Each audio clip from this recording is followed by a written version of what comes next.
வணக்கம். இது நியூஸ் ஃபர்ஸ்டின் மதிய நேர பிரதான செய்தி. உங்களோடு இணைந்து கொள்ளும் நான் டில்ஷாட் தேவதாசன். முதலில் தலைப்புச் செய்திகள். கொரியாவில் தொழில் வாய்ப்பில் ஈடுபட்டுள்ள இளைஞர்களுக்கு ஓய்வூதிய முறையொன்றை தயாரிப்பதற்கு தீர்மானம். நுவரெலியா மற்றும் பதுளை ஆகிய மாவட்டங்களில் வீசிய கடும் காற்றினால் 1000 வீடுகளுக்கு சேதம். இஸ்ரேல் விடுத்த தாக்குதல் எச்சரிக்கையை அடுத்து காசாவின் வடபிராந்தியத்திலிருந்து ஆயிரக்கணக்கான மக்கள் இடம்பெயர்வு. இனி விரிவான செய்திகள். கொரியாவில் தொழில் வாய்ப்பில் ஈடுபட்டுள்ள இளைஞர்களுக்கு ஓய்வூதிய முறையொன்றை தயாரிப்பது தொடர்பில் கவனம் செலுத்தியுள்ளதாக இலங்கை சமூக பாதுகாப்பு அதிகார சபை தெரிவிக்கின்றது. இந்த விடயம் தொடர்பில் கொரிய அதிகாரிகளுடன் கலந்துரையாடல்களை முன்னெடுத்துள்ளதாக அதிகார சபையின் தலைவர் சட்டத்தரணி சுமனா ஆரியதாச குறிப்பிட்டார். கொரியா மாத்திரமன்றி ஐரோப்பா, மத்திய நாடுகளில் தொழில் புரியும் இலங்கை பணியாளர்களுக்கு ஓய்வூதியம் வழங்கும் முறையொன்று தயாரிக்கப்படவுள்ளதாக அவர் மேலும் கூறினார். கடும் காற்றினால் ஏற்பட்ட அனர்த்தம் காரணமாக 1000 வீடுகளுக்கு சேதம் ஏற்பட்டுள்ளதாக இடர் முகாமைத்துவ நிலையம் தெரிவித்துள்ளது. இவற்றில் 52 வீடுகள் முற்றாக சேதமடைந்துள்ளதாக நிலையத்தின் உதவி பணிப்பாளர் பிரதீப் கோட்டிபிலே கூறினார். நுவரெலியா மற்றும் பதுளை ஆகிய மாவட்டங்களில் கடும் காற்று வீசியமையினால் இந்த அனர்த்தம் ஏற்பட்டுள்ளது. கடும் காற்றினால் ஏற்பட்ட அனர்த்தங்களை கருத்தில் கொண்டு பதுளை மாவட்டத்தில் 80 பாடசாலைகள் இன்றைய தினம் மூடப்பட்டன. ஹல்துமுல்ல மற்றும் வெளிமடி கல்வி வலயங்களுக்கு உட்பட்ட பாடசாலைகள் மூடப்பட்டுள்ளதாக பதுளை மாவட்ட செயலாளர் ரோஹன கீர்த்தி திசாநாயக்க தெரிவித்தார். மாணவர்களின் பாதுகாப்பினை கருத்தில் கொண்டு பாடசாலைகளை மூடுவதற்கு தீர்மானித்ததாக அவர் குறிப்பிட்டார். இதேவேளை மத்திய மாகாணத்தில் வீசிய கடும் காற்றினால் 800 வீடுகளுக்கு சேதம் ஏற்பட்டுள்ளதாக இடர் முகாமைத்துவ நிலையம் குறிப்பிடுகின்றது. பதுளை மாவட்டத்திலேயே அதிக சேதங்கள் பதிவாகியுள்ளதாக நிலையத்தின் உதவி பணிப்பாளர் பிரதீப் கொடிப்பிலி கூறினார்.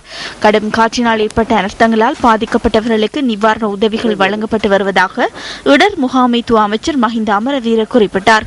காற்றினால் வீடுகள் முழுமையாக சேதமடைந்த குடும்பங்களுக்கு 1 லட்சம் ரூபாய் இழப்பீடு வழங்கப்படுவதாக அமைச்சர் மேலும் சுட்டிக்காட்டினார்.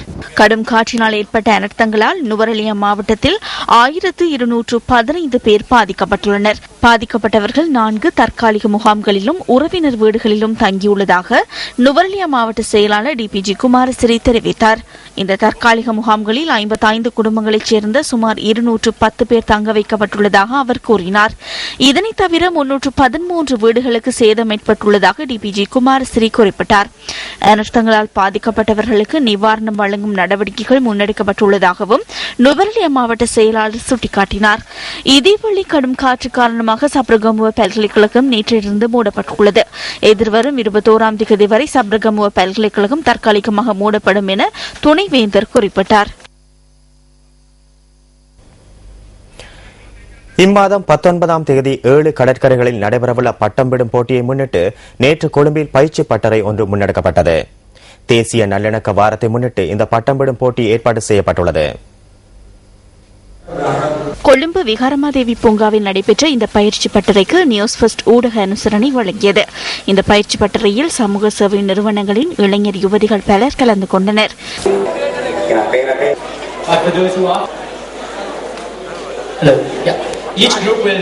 தேசிய மொழிகள் மற்றும் சமூக ஒருமைப்பாட்டு அமைச்சு, ஐக்கிய நாடுகள் சபையின் தன்னார்வ தொண்டு நிறுவனம் மற்றும் கைட்ஸ் இலங்கை அமைப்பு ஆகியன ஒன்றிணைந்து இந்த போட்டியை ஏற்பாடு செய்துள்ளது.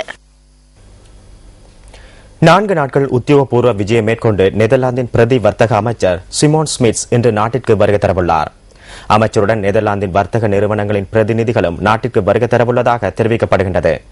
சுகாதாரம், நீர் மற்றும் பூங்கா பராமரிப்பு ஆகிய துறைகளை பிரதிநிதித்துவப்படுத்தும் குழுவினர் இதில் அடங்குவதாக அரசாங்க தகவல் திணைக்களம் செய்தி வெளியிட்டுள்ளது. எதிர்வரும் 17ஆம் தேதி வரை நாட்டில் தங்கியிருக்கும் இந்த குழுவினர் பொருளாதார அபிவிருத்தி அமைச்சர் பெசில் ராஜபக்ச, சுகாதார அமைச்சர் மைத்திரிபால சிறிசேன ஆகியோரை சந்தித்து கலந்துரையாட உள்ளனர். இதனை தவிர அரசு சிரேஷ்ட பிரதிநிதிகள் மற்றும் வர்த்தகர்களையும் இந்த குழுவினர் சந்திக்க உள்ளதாக அரசாங்க தகவல் திணைக்களம் வெளியிட்டுள்ள செய்தியில் தெரிவிக்கப்பட்டுள்ளது.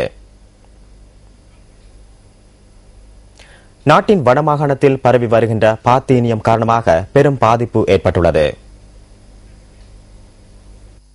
வவுனியா மாவட்டத்தில் பாதினியம் களை அதிகளவாக காணப்படுகின்றமையினால் இந்த பகுதி விவசாயிகள் அசௌகரியங்களுக்கு உள்ளாகின்றனர்.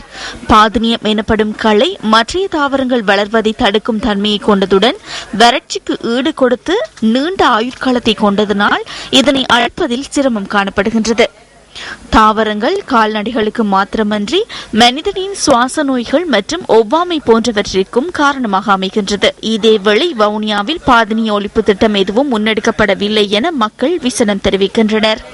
வவுனியா மாவட்டத்தை பொறுத்தவரையில இந்த பாத்தினியம் கலை என்றது விவசாயிகளுக்கு பெரும் அச்சுறுத்தலாக காணப்பட்டுக் கொண்டிருக்கின்றது. இந்த பாத்தினியம் கலையை அழிப்பதற்கான நடவடிக்கைகள் வேறு மாவட்டங்களில் நடைபெற்றுக் கொண்டிருந்தாலும் வவுனியா மாவட்டத்தை பொறுத்தவரையில இந்த அழிப்பு நடவடிக்கைகள் குறைவாகவே காணப்படுகின்றது. இதற்கு பொருத்தமான ஏதாவது ஒரு நடவடிக்கை எடுத்து இந்த பாத்தினியம் கலையை அழித்து விவசாயிகளுக்கு ஒரு நல்ல வாழ்க்கையை பெற்றுக் கொடுக்க வேண்டும் என்று கேட்டுக்கொள்கிறேன். ஏன்னு சொன்னால் இது எங்களை நாட்டுக்கு சொந்தமான ஒரு தாவரமே இல்லை. இது ஒரு அந்நிய கிளைன்னு சொல்லி கொண்டிருக்கிறோம். அந்த அந்நிய கிளை நாங்கள் ஒழிக்கிறது அதுக்கு நாங்கள் பயப்படுறதே இல்லை. ஏன்னு சொன்னால் அது அந்நிய கிளை தானே, அது இங்கே இருக்காது. அப்படின்னா அப்போ நாங்கள் வலிவை ஒழிக்கலாம். அதுக்குரிய ஒரே வழி என்ன பொறுத்த இதுதான் தீர்வு. என்ன ஒரு தூருக்கு ₹1 ரூபாய் கணக்கு பார்த்து கொடுத்தோம்னு சொன்னால் நிச்சயமாக அதை அழிக்கிறதுக்கு கனவேர் முன் வருவினம். இப்போ இதே அழிக்கிறமோ இல்லையோன்றது 2ஆம் கட்ட பிரச்சனை. அவைக்கு ஒரு வருமானம் வருது. எங்களை நோக்கம் வந்தேன்னு சொன்னால் நாங்கள் இந்த பாத்தி அழிக்க போறோம்ன்றதான், அழிக்கணும்ன்றா எங்களை முக்கிய நோக்கம். அதை கடுங்காற்று தொடர்பில் அவதானத்துடன் செயற்படுமாறு வளிமண்டலவியல் திணைக்களம் கடற்தொழிலாளர்கள் மற்றும் கடற்படையினரிடம் கேட்டுக் கொண்டுள்ளது. புத்தளம் தொடக்கம் கொழும்பு காலி ஊடாக பொத்துயில் வரையான கடற்பிரதேசங்களில் பலத்த காற்று வீசும் என திணைக்களத்தின் வானிலை அதிகாரி எம் சாலிகின் தெரிவித்தார்.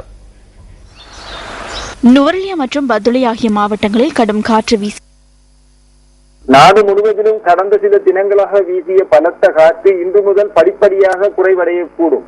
எவ்வாறாயினும் தென்மேல் பருவப்பெயர்ச்சிக்குரிய காற்று தொடர்ந்தும் காணப்படும். குறிப்பாக மத்திய மலைநாட்டின் மேற்கு சரிவுகளிலும் நாட்டை அண்மித்த கடல் பிராந்தியங்களிலும் மணிக்கு 50 முதல் 60 கிலோமீட்டர் வேகத்தில் காற்று வீசக்கூடும் என எதிர்பார்க்கப்படுகின்றது.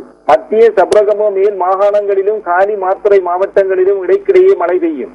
மழை பின்னர் வடமேல் மாகாணத்திற்கும் பரவக்கூடும். புத்தளம் தொடக்கம் கொழும்பு காலி ஊடாக மாத்தறை வரையான கரையோரத்துக்கு அப்பாலுள்ள கடல் பிரதேசங்களில் பல இடங்களில் மழை பெய்யும். காற்று தென்மேற்கு திசையிலிருந்து மணிக்கு 30 தொடக்கம் 40 கிலோமீட்டர் வேகத்தில் வீசும். காற்றின் வேகம் சில வேளைகளில் மணிக்கு 50 முதல் 60 கிலோமீட்டராக அதிகரித்தும் காணப்படலாம். காற்றை சூழ உள்ள ஆழமான ஆழமற்ற கடல் பிரதேசங்கள் அவ்வப்போது கொந்தளிப்பாக காணப்படும்.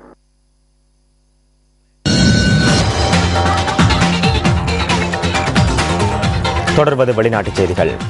இஸ்ரேல் விடுத்த தாக்குதல் எச்சரிக்கையை அடுத்து காசாவின் வட பிராந்தியத்திலிருந்து ஆயிரக்கணக்கான மக்கள் இடம்பெயர்ந்துள்ளனர். ஹமாஸ் இயக்கம் நடத்தும் ராக்கெட் தாக்குதல்களை நிறுத்தும் வகையில் காசாவின் பல பகுதிகளில் இஸ்ரேல் விமான தாக்குதல்களை நடத்தி வருகின்றது. இந்நிலையில் இஸ்ரேல் விடுத்த தாக்குதல் எச்சரிக்கையை அடுத்து காசாவின் வட பிராந்தியத்திலிருந்து ஆயிரக்கணக்கான மக்கள் இடம்பெயர்ந்துள்ளனர். இஸ்ரேலின் விமான தாக்குதல்கள் 6வது நாளாக தொடர்ந்துள்ள நிலையில் 17,000 பேர் வரை இடம்பெயர்ந்துள்ளதாக ஐக்கிய நாடுகள் சபை தெரிவித்துள்ளது. கடந்த செவ்வாய்க்கிழமை முதல் இஸ்ரேல் நடத்தி வரும் விமான தாக்குதல்களில் குறைந்தது 172 பலஸ்தீனர்கள் கொல்லப்பட்டுள்ளதுடன் 1260 பேர் காயமடைந்துள்ளனர். வட இந்தியாவின் வட மாநில அரசாங்கம் சர்வதேச சந்தைகளில் வர்த்தகத்தை அதிகரிக்கும் நோக்கில் விவசாயிகளிடம் சேதன தேயிலை தோட்டங்களை ஊக்குவித்து வருகின்றது. சேதன பொருட்களின் தேவை அதிகரித்து வருகின்றமையினால் இந்தியாவின் வடக்கு உத்தரகாண்ட் அரசு மலை நகரமாகிய நைனிடானில் சேதன தேயிலை உற்பத்தியை ஆரம்பித்துள்ளது. இவ்வாறு உற்பத்தி செய்யப்படும் சேதன தேயிலை ஜப்பான் மற்றும் கொரியா உள்ளிட்ட பல்வேறு நாடுகளுக்கு ஏற்றுமதி செய்யப்படுவதாக தெரிவிக்கப்படுகின்றது. உத்தரகாண்ட் மாகாணத்தில் சேதன தேயிலை அபிவிருத்தி குழு 1995ஆம் ஆண்டு ஆரம்பிக்கப்பட்டுள்ளது. அண்மையில் 218 ஹெக்டேர் நிலம் நைடினான் மலைகள் பகுதியில் சேதன தேயிலை தோட்டங்களாக மாற்றப்பட்டுள்ளது. பல்வேறு வகையான தேயிலை செடிகள் குறித்த பகுதியில் காலநிலைக்கேற்ப பயிரிடப்படுவதாக தெரிவிக்கப்படுகின்றது. 2 வகையான தேயிலை வகைகள் உற்பத்தி செய்யப்படுவதாகவும் அவற்றில் ஒரு வகை கல்கத்தாவில் விற்பனை செய்யப்படுவதாகவும் உத்தரகாண்ட் மாநில தேயிலை அபிவிருத்தி சபையின் பிரதி இயக்குநர் தெரிவிக்கின்றார். பச்சை பசேல் என காட்சி தரும் நைடினானில் உள்ள தேயிலை தோட்டங்கள் சுற்றுலா பயணிகளை வெகுவாக கவர்ந்து வருகின்றமையும் குறிப்பிடத்தக்கது. உத்தரகாண்ட் மாநிலத்தில் மேலும் 3 மாவட்டங்களில் சேதன தேயிலை சாகுபடி மேற்கொள்ளப்படுவதாக தெரிவிக்கப்படுகின்றது. பாடசாலைகளுக்கு இடையிலான ஜனாதிபதி கிண்ண ரக்பி போட்டியில் கொழும்பு இசிபதன கல்லூரி 6வது தடவையாகவும் வெற்றி பெற்றுள்ளது. கொழும்பு ராயல் கல்லூரியை தோற்கடித்து இந்த வெற்றியை நிலைநாட்டியுள்ளது.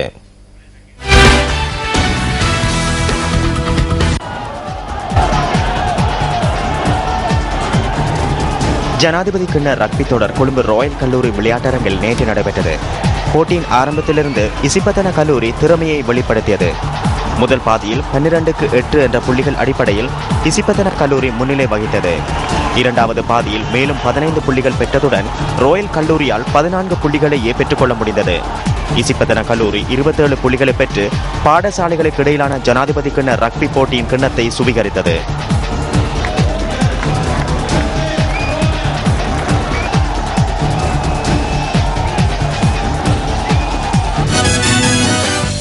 இத்துடன் நியூஸ் ஃபர்ஸ்டின் மதிய நேர பிரதான செய்தி நிறைவு பெறுகின்றது. நியூஸ் ஃபர்ஸ்டின் மணித்தியாளர் செய்தியை 2:25க்கு எதிர்பாருங்கள்.